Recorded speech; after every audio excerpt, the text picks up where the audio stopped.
vaskrsenju pravednika.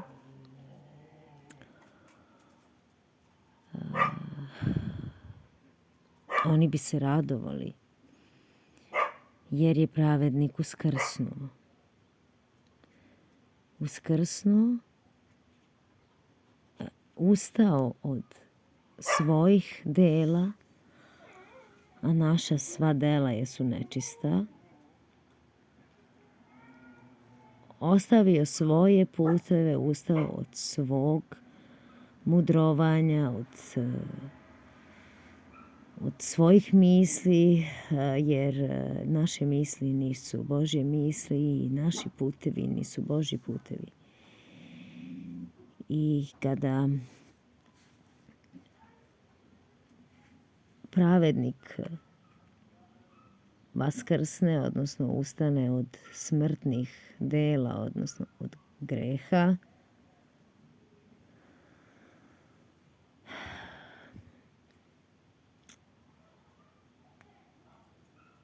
oni koji vole istinu, ljube istinu, koji svim svojim srcem, umom i dušom svojom žude za istinu, oni se raduju, jer će im pravednik moći otkriti dela tame, po pravedniku, po tome što će pravednik donositi i govoriti, po tome što će, po istini po kojoj će posvetliti ovom naraštaju, ovom društvu, da bi svet u tami, svet koji ne zna za drugu crkvu, za drugu religiju i za druga dela ili ti druga učenja, osim za hrišćanstvo, ali žudi, mislim, zna za njih da tako to da postoje i ta dela, možda rituale, te kanone drži, ali žudi za istinom kako da se neke stvari promene, kako da se, ne stvari, nego naša srca kako da se promene, okruženje kako da se promeni, kako da se da se oni koji žude za istinom, kako da ustanu, da vaskrsnu, jer vaskrsavaju prvo pravednici, a onda ostali koji imaju da vaskrsnu. Ostali koji će verovati istini i koji će po veri u istini krenuti, poći za istinom, taj put uzeti, a ostaviti ove puteve tradicionalnih crkava, dakle oduprti se đavolu, a prikloniti se Bogu. Tako da ovaj naslov tu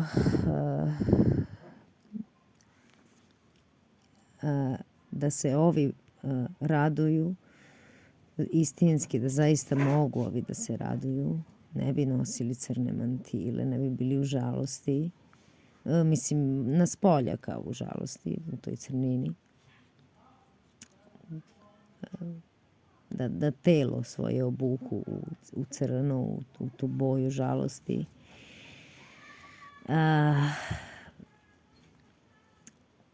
Znači, skinuli bi to odelo i radovali bi se. Skinuli bi odelo i iz polja, a i ono duhovno odelo koje je unutra u srcu. To bi skinuli, ostavili, oduprli se đavoli i radovali bi se zbog vaskrsenja pravednika. Jer pravednik vaskrsava da bi ti video svetlost i da bi se po svetlosti, po reči istine, svetlosti, dakle, spasonosnoj istini, odnosno svetlosti, da bi se po svetlosti svetiljke koja gori, da bi se po toj istini po kojoj svetli ta posuda, odnosno osoba, da bi se po njenom delu, a u stvari to nije moje delo, nego je to Božje delo, da bi se po Božjem delu, po delu pravednika, izbavio, spasio, dakle očistio, pročistio i ušao u mir Božji, ušao u spokoj, odnosno mir Božji.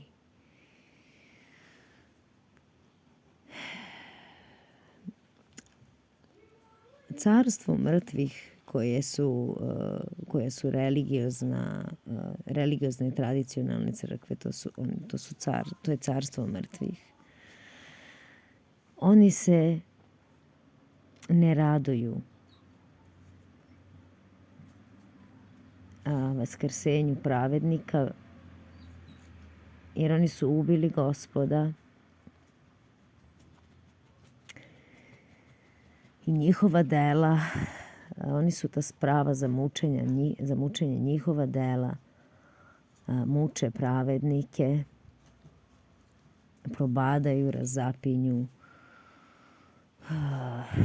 kopljem, strelama pravednike, dakle sve to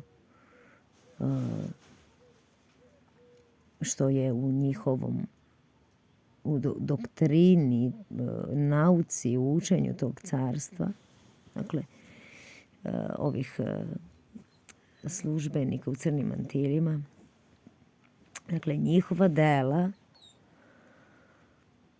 njihovo učenje jeste sprava kojom je ovaj narod ubio Gospoda, ovaj naraštaj ubio Gospoda i razapeo i razapinjao pravednika, pa dođe negde u nekoj sferi društva pravednik, pa ga razapinju ga ostali koji više vole tamo od svetla. Dođe pravednik u nekoj je zajednici, u nekom okruženju, kao ja danas ovde, i razapinju pravednika, tlače, probadaju strelom u srce, kopljima, strelom, odnosno kopljem u rebra.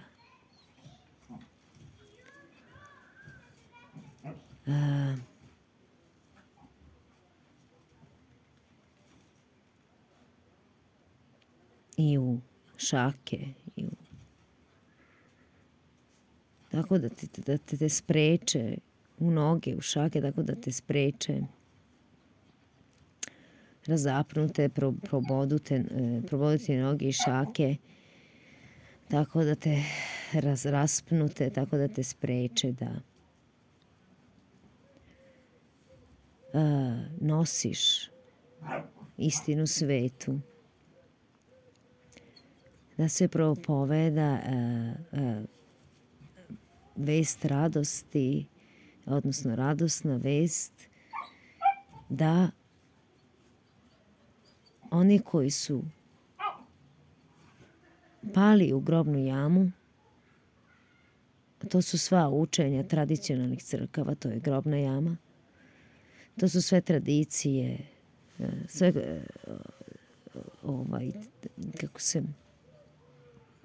sve religiozna dela, mrtva dela, dakle ono što je oku vidljivo, a da se mi u zabludi, mi obmanuti počnemo i cijel jedan naraštaj okrene tome, dakle odupre od pravde i istine, od pravde i ljubavi, od milosrđa, a da se prikloni, dakle, tradicionalnoj crkvi istoka ili zapada ili bilo kojoj crkvi, odnosno religiji koja ima svoje objekte, ima svoje carstvo koje je vidljivo. I onda se naraštaj klanja telu, klanja materializmu, a ko seje u telo, iz tela će žeti propast. A ko seje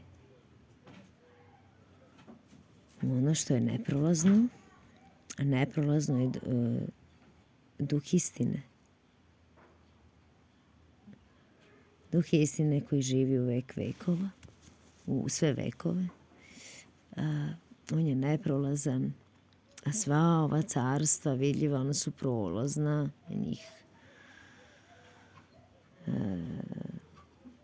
vremenske prilike, neprilike i sve što može da im se zadesi, da ih zadesi faktor, vremenski faktor, dakle, samo priroda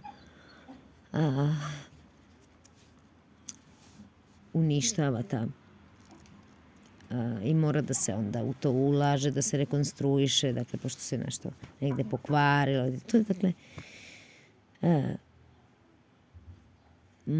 materializam, materijalna carstva prolaze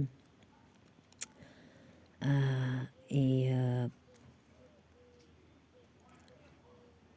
ona su prolazna, a duh istine i prolazna i mrtva, dakle, pošto to je opipljivo mrtvo, dakle, tu ne duh Božji ne prebijeva u rukotvorenim,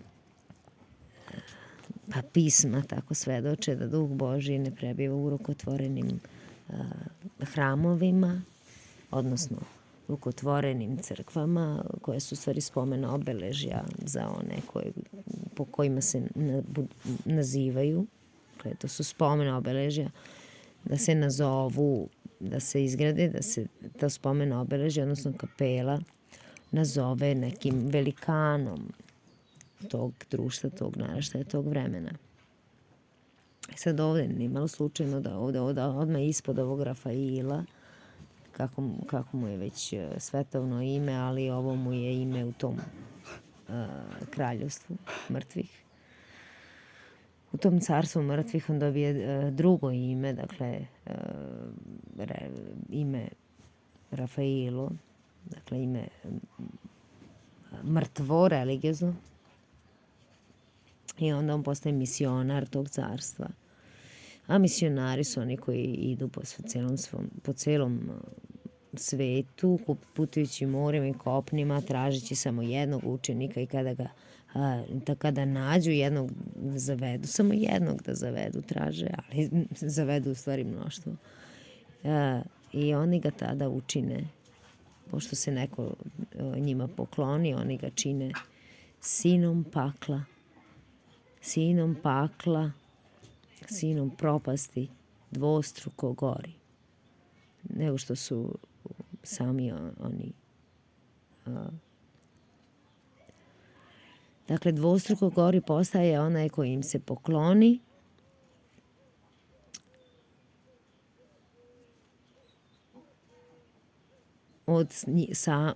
od svog ovoga učitelja, misionara. Tako je, eto sad ima mnogo sinova pakla koji su učinjeni dvostruko,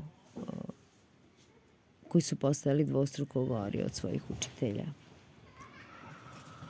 A ispod Rafaila, ispod tog mrtvog carstva, ostrvo zmija, mislim, to je tako sad, neko kaže slučajno se sad to tako dogodilo, ovaj je splet ovih videa, jedan ispod drugog, ali zaista nijedan segment, ništa nije slučajno.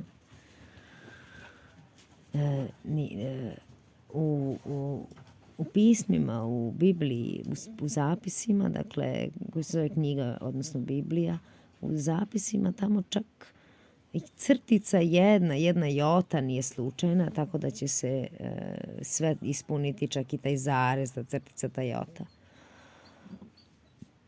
Dakle, sve će se ispuniti. Tako kako je ta jota, dakle,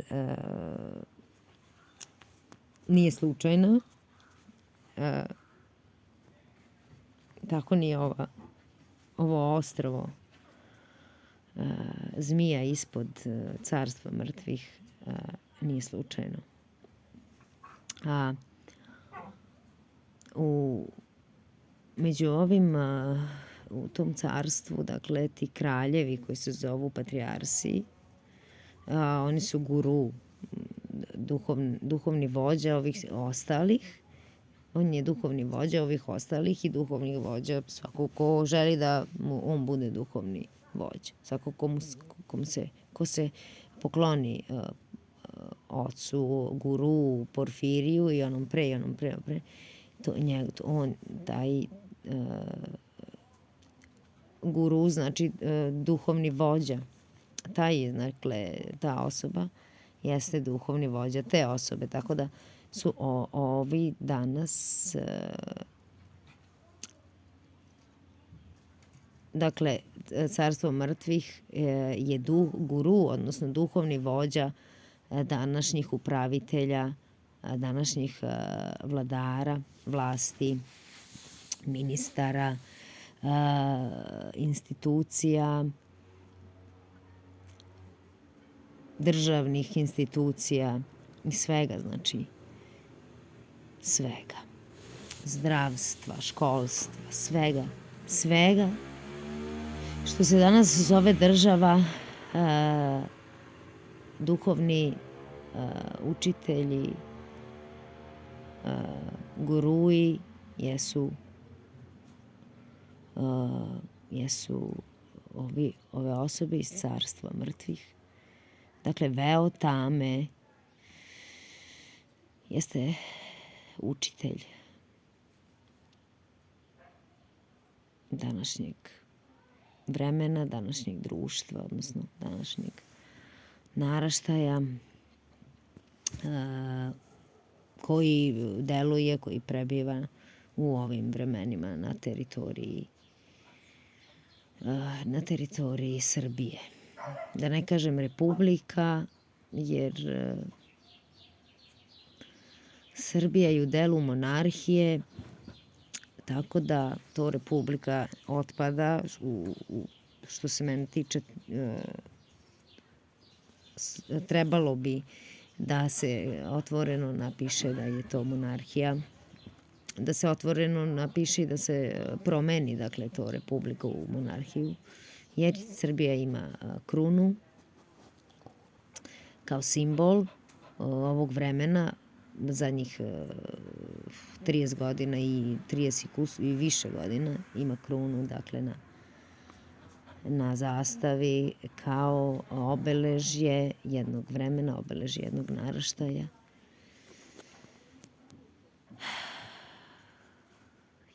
Dakle, monarhija. I njeni duhovne vođe, njeni duhovni pastiri jeste veo tame, odnosno misionari tradicionalne istočne zajednice, odnosno crkve.